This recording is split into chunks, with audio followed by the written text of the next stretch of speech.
चाहना जिस दिन बंद हो गया उस दिन आपका गुरुत्व समाप्त हो गया। तो यदि उस गुरुत्व की प्राप्ति हम आप सबको करनी है तो ध्यान रखिए, सभी का सदैव भला चाहिए। कई बार हमारे विद्यार्थियों से हम लोगों की चर्चा होती रहती है कि एक पारसमणि हम सबके पास रहती है और वह पारसमणि लेकर ही परमात्मा हम सब मानवों को इस संसार में भेजते हैं। यदि उस पारसमणि का सदुपयोग हम नहीं कर पाए तो मानव जीवन लेना हमारा व्यर्थ हो गया। तो वो पारसमणि है क्या? एक चौपाई के माध्यम से पहले आपसे चर्चा करते हैं। बोले सबकर हित, जब व्यक्ति दूसरे का भला अपने मन में सोचने लगे तो इस स्थिति को अंतिम तक अपने जीवन में उतार करके रख ले। परहित बस जिनके मन माही, दूसरे का भला हो जाए जिनके मन में ऐसा विचार सदैव तैरता रहता है, तिनकहु कछु दुर्लभ जग नहीं। वास्तव में संसार में उसके लिए ही कुछ भी दुर्लभ इस जग में नहीं है।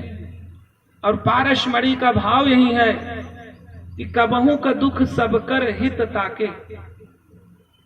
क्या ऐसे व्यक्ति को कभी कोई दुख प्राप्त हो सकता है जो सदैव सबका भला चाहे? कबहू का दुख सबकर हित ताके, उत्यहि की दरिद्र परस मनि जाके। क्या वह व्यक्ति कभी दरिद्र भी हो सकता है जिसके पास ऐसी पारसमणि है? और ये मनुष्य के पास ही पारसमणि होती है। आप किसी योनि में जन्म ले लीजिए, यद्यपि गीध आदि हुए हैं परंतु अवतारी पुरुष थे, वो विशिष्ट व्यक्ति थे, परंतु मानव के पास हर समय वह विद्यमान रहता है कि सबका भला चाह सकता है। और देखिए, ये पूजा पाठ, मंत्रोच्चारण, एक दूसरे से वार्ता करना, ये बहुत गौड़ चीजें हैं, क्योंकि ये ब्रह्मांड तरंगों का खेल है। ब्रह्मांड में यदि कुछ व्याप्त है तो वो तरंगे व्याप्त हैं। वो तरंगे आपसे निःसृत होती हैं। आप जैसे एक स्तोत्र पाठ करके बहुत से लोग पूजा करते हैं और उस परब्रह्म परमात्मा जो शब्दों वही ब्रह्म है उसके माध्यम से उस परमात्मा के पास जाने का प्रयास करते हैं। और दूसरे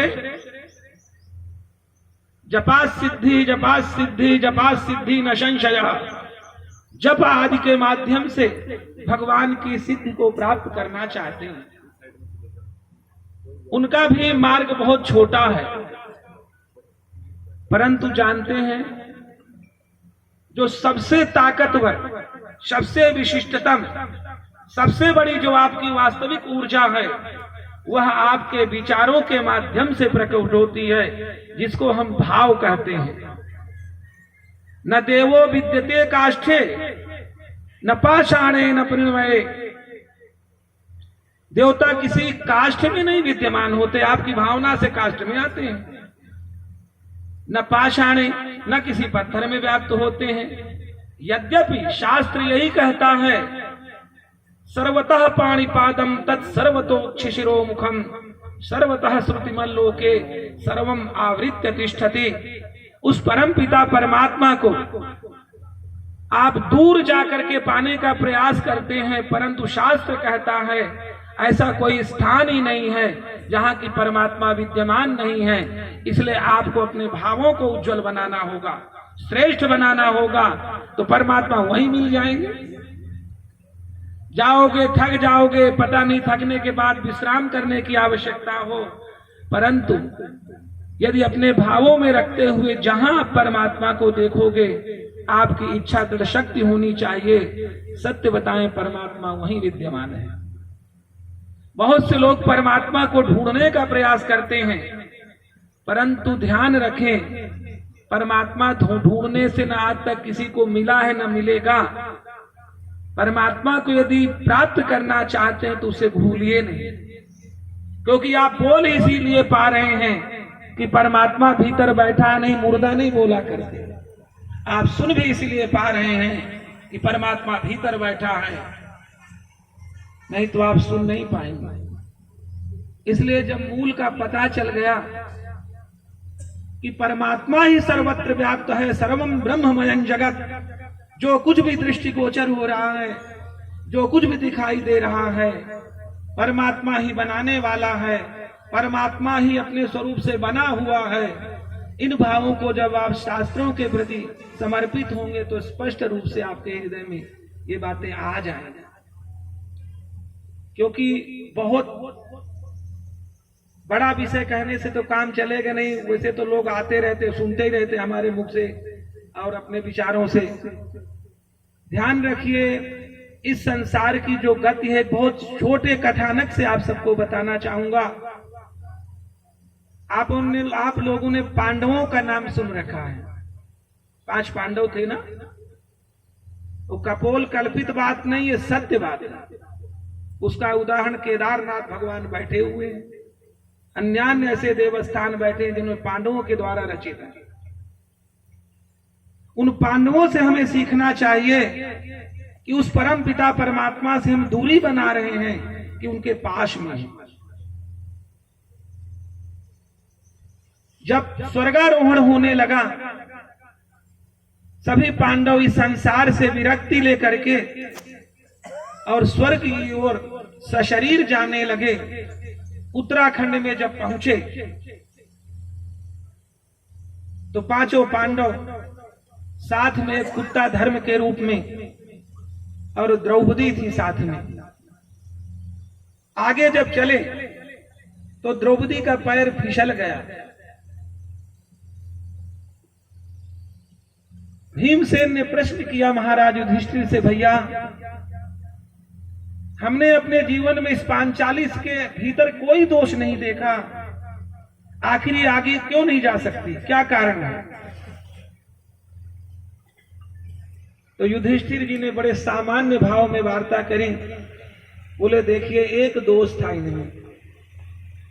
कई बार हमारे दोषों को लोग नहीं देख पाते हैं और हम उस समय अपने को बड़े बुद्धिमान समझते हैं कि हमारी गलतियों को कौन जानता है, परंतु नहीं, सबसे बड़े फंसाव की जगह वही है जब आपकी गलतियों को लोग जान भी न पाए। सबसे बड़ी गलती वहां होती है। बोले द्रौपदी अपने माता के वचनानुसार हम सभी की पत्नियां होती थीं, फिर भी अर्जुन के प्रति विशेष अनुराग रखती थी उस अवधि में भी, जिस समय दूसरे की पत्नी होती थी। तो ध्यान रखिए, वो दोष तो था द्रौपदी में, इसलिए अब इससे ऊपर इनका गमन संभव नहीं है। महाराज युधिष्ठिर बिना देखे हुए अपने भाइयों के साथ पुनः चल दिए। आगे गए, देखिए एक दोष मात्र था, ये भी कोई दोष है भला?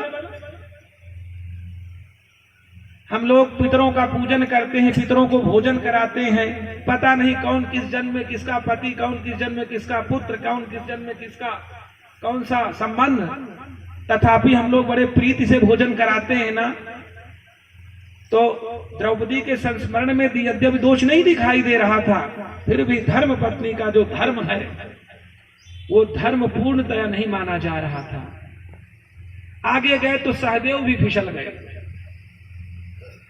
जब सहदेव फिसल गए तो पुनः भीमसेन ने प्रश्न किया, भैया ये तो हम लोगों का बड़ा सेवक था और इसकी ये गति हो सकती है, हमने कभी इसको किसी शास्त्र से विमुख नहीं देखा। महाराज युधिष्ठिर ने पुनः कहा, भैया सत्य कह रहे हो, कभी ये शास्त्र से विमुख नहीं हुए, लेकिन शास्त्र विमुख न होने पर भी एक समस्या इनकी थी, ये सोचते थे कि मेरे से जरा कोई विद्वान ही नहीं संसार में, मेरे से बढ़कर इस संसार में कोई विद्यमान नहीं है, कोई व्यक्ति नहीं है जो मेरे से बड़ा विद्वान हो।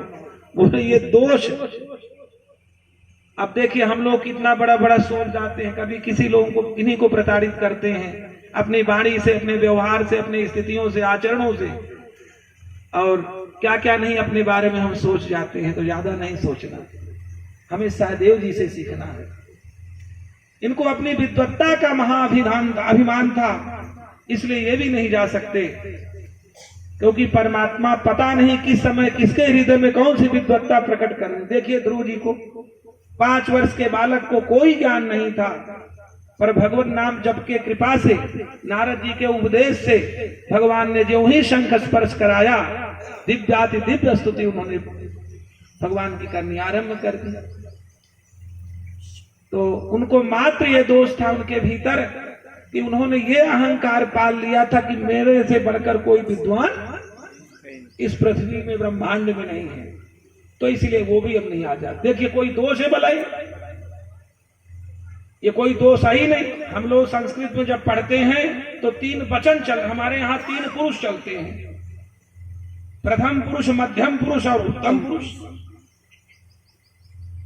जब हम बात करते हैं तो अपने में उत्तम पुरुष लगाते हैं। यदि सहदेव जी लगाए थे तो गलती क्या थी? अरे नहीं, नियम है जबकि उत्तम पुरुष अपने में प्रयोग होता है। जिससे वार्ता की जाती है उसमें मध्यम पुरुष प्रयोग होता है, और जिनके विषयों में बात की जाती है उसमें प्रथम पुरुष प्रयोग होता है। आप सबको पता है, फिर भी दोषी हो गए। भाई उत्तम है तो क्या ना उत्तम सोचे। गुरावात्मनीश्वरे, गुरु आत्मन ईश्वरे, तीनों पर सदैव बहुवचन का प्रयोग करना चाहिए। गुरु के प्रति, आत्मा के प्रति और ईश्वर के प्रति वो सदैव बड़े हैं।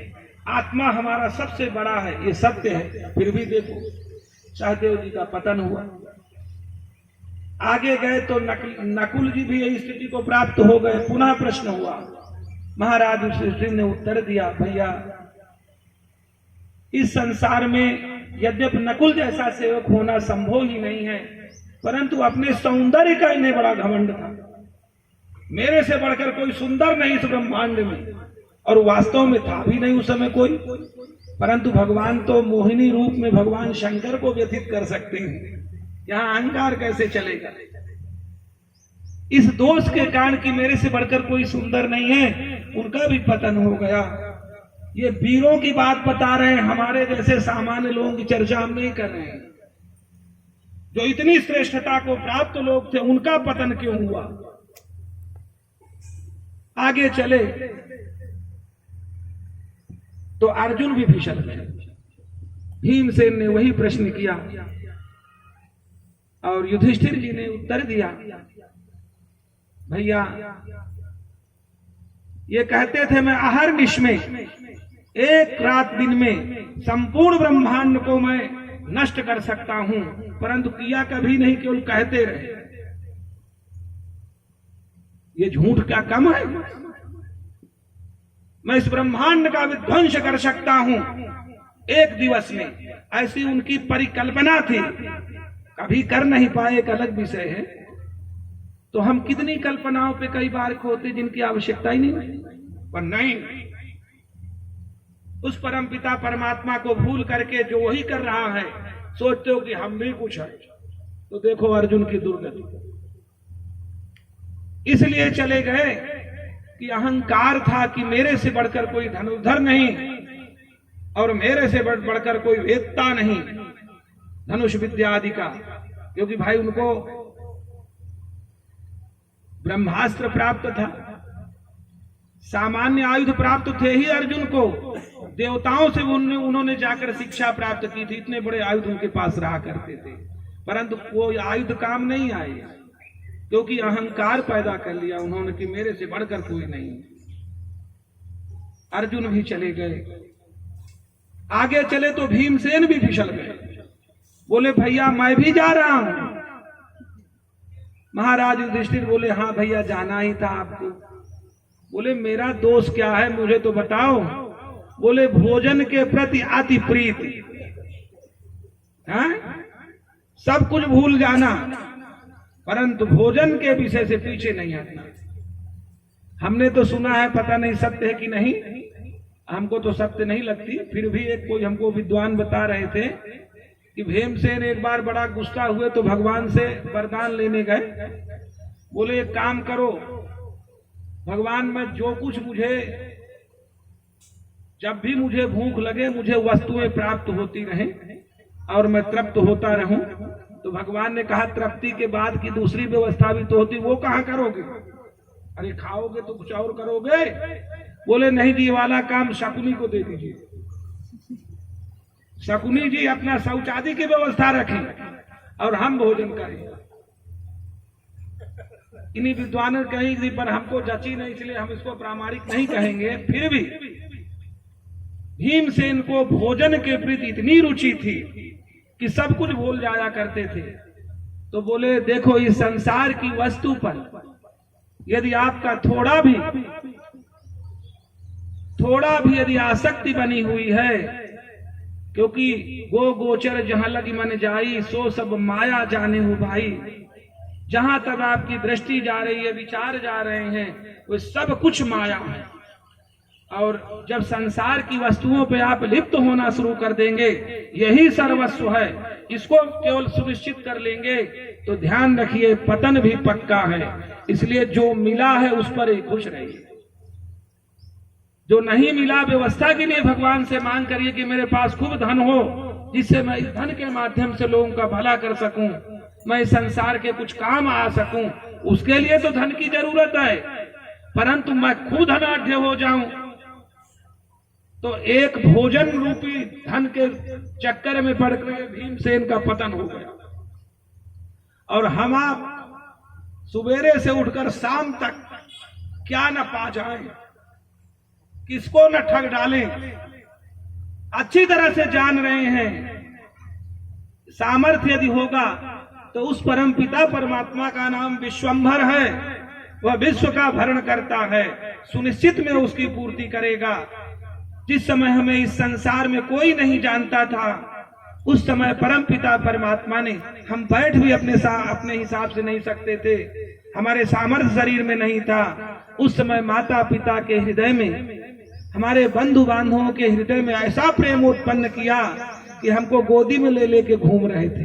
कौन आपको यहाँ जानता था? वैसे ही मारो कि नहीं हमको जानता था, सब फालतू की बातें हैं, कोई नहीं जानता। यदि उस परम पिता परमात्मा ने उस समय ऐसी व्यवस्था हमारे लिए प्रदान करी कि हमको माता सूखे में सुला करके स्वयं बेचारे गीले में सोया करती थी, किसी से 10 रुपया ले लो वैसे ही जाके भला दे दे, परंतु नहीं, गेहूं ये जन्मा और आकांक्षाएं पिता माता आदि की बढ़ जाती हैं, क्या ना इसको दे डालो। मोटरसाइकिल का सामर्थ्य नहीं है, लेकिन नहीं, 2 लाख से नीचे वाली मोटरसाइकिल नहीं चाहिए। अब उसके लिए पैसा तो इकट्ठा करोगे, पैसा ऐसे आ जाता है क्या? परंतु नहीं, मैं तो जी 1,90,000 वाली ही लूंगा। कैसे लेगा तू? अन्यायोपार्जितम वित्तम 10 वर्षाणि तिष्ठति, प्राप्ते चैकादशे वर्षे समूलम तद विनश्यति। अन्यायोपार्जित वित्त मात्र 10 वर्ष व्यक्ति के पास रह सकता है, और उसके बाद जानते हो क्या है? वो मूल सहित लेकर समाप्त हो जाता है। इसलिए ऐसी इच्छाओं की पूर्ति कदापि न माता पिता करें जो उनके सामर्थ्य से हट करके हो और मोह में आकर के, और नहीं बेटा तू चिंता मत कर, देख लूंगा, तो देख लो। एक वस्तु, एक सांसारिक वस्तु के कारण से भीमसेन का पतन हो गया। पता नहीं हम कितनी इच्छाओं को रखते हैं। अंततः महाराज युधिष्ठिर तो पहुंच गए वहां। तो कहने का हमारा तात्पर्य मात्र यही है कि जब बड़े बड़े वीरों की स्थिति ये इस प्रकार से चलती है, तो हमारी आपकी स्थिति भला कहां इतनी बड़ी है? वो पता नहीं क्या से क्या कर सकते थे।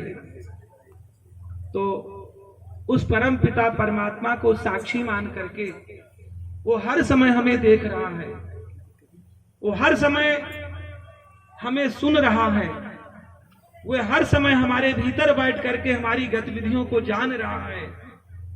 जितना कम से कम हमसे गलती हो सके उतना हमें प्रयास करना चाहिए। और ध्यान रखें, अजरा अमरवत प्राज्ञा, यदि आप समझदार हैं तो अजर और अमर समझ करके अपने आप को विद्या, विद्या क्या है बोले, विद्या धनम सर्वधनम प्रधानम, सबसे बड़ा धन क्या है? विद्या अर्थात ज्ञान, क्योंकि रीते ज्ञानान न मुक्ति है, किसी भी व्यक्ति को ज्ञान के बिना मुक्ति संभव नहीं। रीते ज्ञानान न मुक्ति है, परंतु ज्ञान प्राप्त कहां करें? तो बोले तद विधि प्रणिपाते न परिप्रश्ने न सेवया उपदेक्षन्ति ते ज्ञानम ज्ञानिनस्तत्वदर्शिनः। उस ज्ञान की प्राप्ति के लिए सर्वोत्तम उपाय है कि ऐसे किसी विद्वान का अनुसंधान करें, उन्हें ढूंढें कि जा करके वो पहले तो स्वयं ज्ञानी हो, फिर वो ज्ञान प्रदान करेंगे। पता नहीं हमारी पात्रता है कि नहीं, ज्ञान होगा भी तो आएगा कि नहीं, ये भी बड़ी समस्या। तो गीता जी में एक बड़ा अच्छा सरल उपाय बताया। भगवान कहते हैं अध्यस्यते चरइमं धर्म्यं संवादमावयोः ज्ञान यज्ञेन तेनाहम इष्टः स्यामिति मे मतिः। भगवान कहते हैं ये श्रीमद् भगवद गीता जो आपके पास है, इसको आप सामान्य मत सोचिए कि कोई पुस्तक है। शब्दों वही ब्रह्म, शब्द ही ब्रह्म है। इसको जब पढ़ते जाएंगे तो हमने कहा सबसे ताकतवर जो आपके विचार हैं, भाव हैं, वो अपने आप परिवर्तित हो जाएंगे। गीता की विशेषता है आपके भीतर ऐसा ज्ञान उत्पन्न हो जाएगा जिससे कि आप सहज रूप से इस संसार से ज्ञान यज्ञ के माध्यम से भगवान की अर्चना करके, भगवान का पूजन करके और अपने वास्तविक स्वरूप में आप आ जाएंगे। एक बात हम सदैव सब लोगों से चर्चा में करते रहते हैं कि देखिए इस संसार की सबसे बड़ी विशेषता क्या है बताओ, तो लोग अपने हिसाब से उत्तर देते रहते हैं, परंतु इस संसार की विशेषता एकमात्र यही है कि आप जिस दृष्टि से इसको देख रहे हैं ये वही है, उसके सिवा इसका कोई अस्तित्व नहीं है। यदि आज प्रसन्नता से भरे हैं तो आपको सब कुछ अच्छी प्रसन्नता में चीजें दिखेंगी, और यदि मूड खराब है तो जो अत्यंत प्रिय वस्तु है, प्रिय व्यक्ति है, वो भी आपको आज अच्छा कदापि नहीं लगेगा। और यदि आप खुश हैं तो हमने कहा वो आनंद स्वरूप भगवान है, वो भीतर बैठे हैं, तो आप अपने से जुड़े। अपने से जुड़ने का एकमात्र प्रमाण यही है कि आप किसी भी तरह से भीतर से प्रसन्न। यदि आप प्रसन्न नहीं हैं तो भूल जाइए, आप किसी न किसी वस्तु के चक्कर में, उधेड़ बुन में अपने आप को परमात्मा से दूरी बना करके रखे हुए हैं, क्यों भगवान आनंद स्वरूप हैं। जैसे कोई वृक्ष से कोई शाखा काट दी जाए, उसका हरापन तुरंत समाप्त हो जाएगा, उत्तरोत्तर वह सूख जाएगा। परंतु यदि वृक्ष के साथ वह शाखा लगी हुई है तो उसमें हरापन विद्यमान रहेगा, आप चाहें अथवा न चाहें। ऐसे ही आप जब प्रसन्नता में भरे हुए हैं, आनंद में भरे हुए हैं, तो परमात्मा आपके साथ है। आप कभी आजमा के देख लीजिए, भला कोई आपका बाल बांका करके दिखा दे। परंतु आप ही संसार की वस्तुओं को लेकर के इतना ज्यादा अपने आप को क्या कहना चाहिए बेच चुके हैं उन वस्तुओं में, उन चिंतनों में कि आपको अपना स्वरूप नहीं दिखता। परंतु भगवान इतने दयालु हैं, आप कभी विश्वास उन पे करके देखिए। एक ही चीज है जो आपको उस परमात्मा से कभी अलग नहीं करने देगी, और वह आपका विश्वास है। दुर्भाग्य से सतयुग और कलयुग में हमने जो विचार किया, इन्हीं चीजों का अंतर आया। सतयुग में लोग स्वप्न में भी यदि कोई विचार कर लेते थे, उस पर विश्वास करते थे। ऐसा उदाहरण हरिश्चंद्र जी महाराज की कथा में आता है। स्वप्न में उन्होंने दान दिया था, विश्वामित्र जी को दे ही दिया। और आज के समय में प्रत्यक्ष देते हुए, नहीं भाई धोखा हो गया, तेरा सामान नहीं थे तो मेरा था। इतना अविश्वास उत्पन्न हो गया है। बताओ, माता और बेटी का स्वाभाविक जो स्नेह है उस स्नेह को आप कम रूप में समझ रहे हैं। इस स्नेह से अपने जीवन को आप समाप्त कर दें तब भी कम नहीं होगा। परंतु कई माताएं, कई पिता पूछते हैं, गुरुजी हमारी बिटिया अपने आप तो विवाह नहीं कर लेगी। अब बताओ कितना बड़ा विश्वास का हनन। गुरुजी हमारा बेटा हमारी बात मानेगा कि नहीं, ये प्रश्न आया क्यों? कैसे नहीं मानेगा? पिता भी हो रहे हो, प्रश्न भी कर रहे हो, क्या मतलब? परंतु जानते हो कारण क्या है? कारण मात्र विश्वास की कमी। कोई करे विश्वास न करे विश्वास, इसको आज से भूल जाइए। आप सबसे यही निवेदन है कि आप विश्वास करना शुरू कर दीजिए और अपने जीवन का जो भाग है आप 100% ओरिजिनल हो जाएंगे, जिसको लेकर के इस संसार में आया जाता है।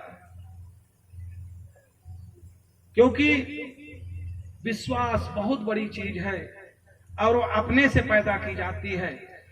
और मैंने अभी कहा था तरंगे सर्वत्र व्याप्त हैं।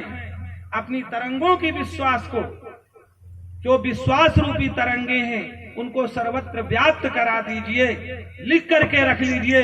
थोड़े दिनों बाद कितना भी आपसे शत्रुता रखने वाला व्यक्ति हो, आपके प्रति उस विश्वास से भर जाएगा, आप कल्पना भी नहीं कर सकते हैं। पर आप विश्वास करके तो देखो। और ये तभी संभव है जब आप आनंद में रहेंगे। जो आनंद में रहता है, भगवान की स्थिति को हर समय देखता रहता है, वही व्यक्ति विश्वास को पालन दे सकता है। उसी के पास विश्वास ठहर सकता है। बाकी सब बातें हैं। तो गुरु परंपराओं से हमें ये नहीं कि एक व्यक्ति बैठ गया उसको 2, 4, 10, 20, 25 माला पहना दिए, ये सब बातें हैं। वह परम पिता परमात्मा यदि आपके हृदय में उस प्रकार के भाव नहीं प्रकट किया होता तो क्या आप माला चढ़ाते? अर्थात उस परमात्मा को देखो कितना प्यार आपसे करता है, कितना स्नेह आपसे रखता है कि आपके विचारों को विशुद्ध कर देता है। और जिस समय विचार विशुद्ध होते हैं उस समय सुनिश्चित में वो परमात्मा का वास हमारे भीतर होता है। तो उस विश्वास को सदैव जागृत करते रहें। एक दूसरे से यदि कोई अपराध भी हो जाए तो बहुत ज्यादा ध्यान न दें, आपका वो कुछ नहीं बिगाड़ेगा। कोई न कोई आपके द्वारा किया हो पूर्वकृत कर्म पाप है, उसको ज्यादा वो नष्ट कर देगा। इससे ज्यादा कोई नहीं आपका कुछ बिगाड़ सकता। क्योंकि जानते हो इस संसार की विशेषता क्या है? एक रामचरितमानस में चौपाई है, शिव चतुरानन जाहि बेराही, अन्य जीव अपर जीव के ही लेखे माई।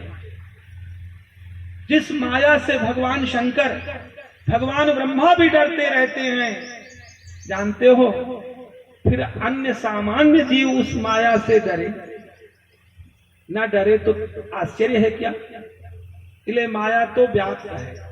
भगवान अपनी माया से ही हम सबको देख रहे हैं, दिखा रहे हैं। परंतु उस माया को चलाने वाले उस मायापति को कभी न भूलें। यही गुरु परंपराओं का आनंद है, इससे ज्यादा और कुछ नहीं है। मायापति को सदैव ध्यान रखिए, क्योंकि माया का भी कोई न कोई पति है, ऐसा हम लोग शास्त्रों में श्रवण करते हैं।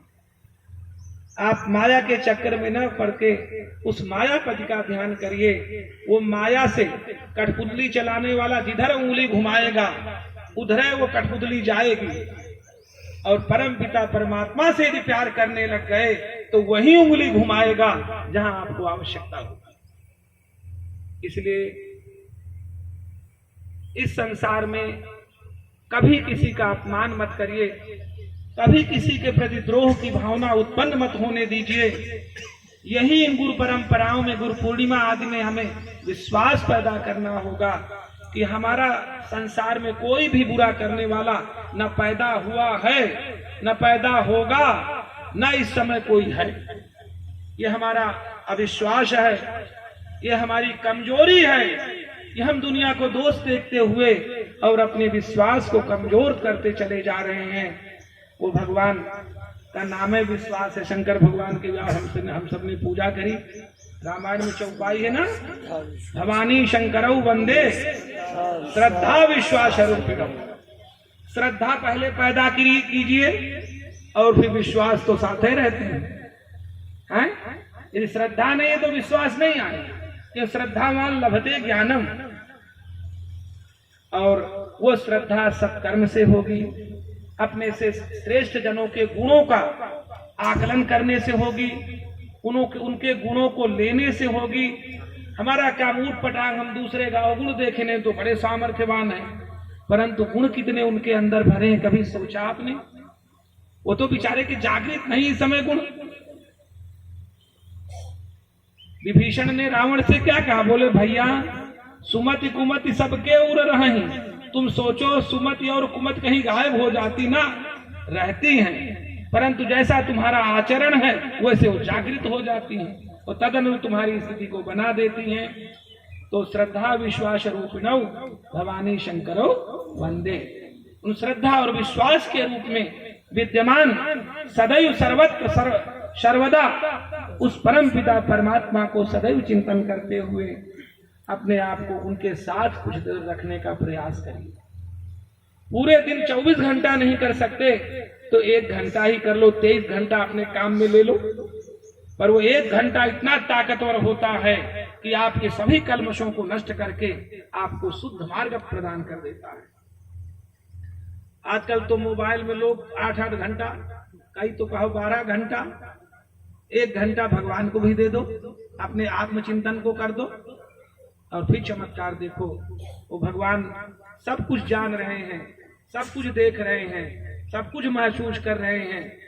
उन्हीं के चरणों में अपनी वाणी को समर्पित करते हुए आज सभी के भीतर उन परम पिता परमात्मा के स्वाभाविक दर्शनों का आनंद लेते हुए अपनी वाणी को विराम देंगे। हर हर महादेव। भैया प्रसाद आया, आप लोग सब लोग प्रसाद लेकर के, और भोजन की उधर व्यवस्था है। हमारे छगन लाल जी बड़े भाग्यशाली हैं, पदमपुर से सेठ जी हैं, और इनकी एक विशेषता है, ये सदैव हमें धर्म के प्रति, देखो हमको इस दुनिया में ज्यादा हम प्रयास और प्रयत्न नहीं करते कि हमको लोग जाने, हमको कोई दे कुछ ले, हमें क्या देगा, उसका भाग्योदय होगा तो वो देगा और लेगा, परंतु उनके मन में सदैव विद्यमान रहता है कि मैं क्या सेवा कर डालूं, क्या से क्या कर डालूं। तो जब भी कोई कार्यक्रम होता है वो सर्वप्रथम आगे खड़े होते हैं। बहुत लोग कहते हैं कि गुरुजी हमारा भी कुछ अंश लगा दीजिए, परंतु हमको लगता है कि जैसे छगन लाल जी के हृदय में बैठे हुए परमात्मा से हमारे आपके हृदय में बैठे, तो भगवान इस सब जगह के माध्यम से, किसके माध्यम से कराएंगे, कैसी स्थिति कराएंगे, वो तो उन्हीं को पता है। आप सभी बड़े भाग्यशाली हैं, उनके शुद्ध अन्न का आप सबको प्रसाद प्राप्त होगा। और आप, हम प्रसाद क्या लेंगे, भगवान ही पचाते हैं, भगवान ही खाते हैं, भगवान ही प्रेरित करते हैं। उन परमपिता परमात्मा को आप भीतर से प्रणाम करते हुए अपने जीवन को धन्यतम बनाएं। हर हर महादेव।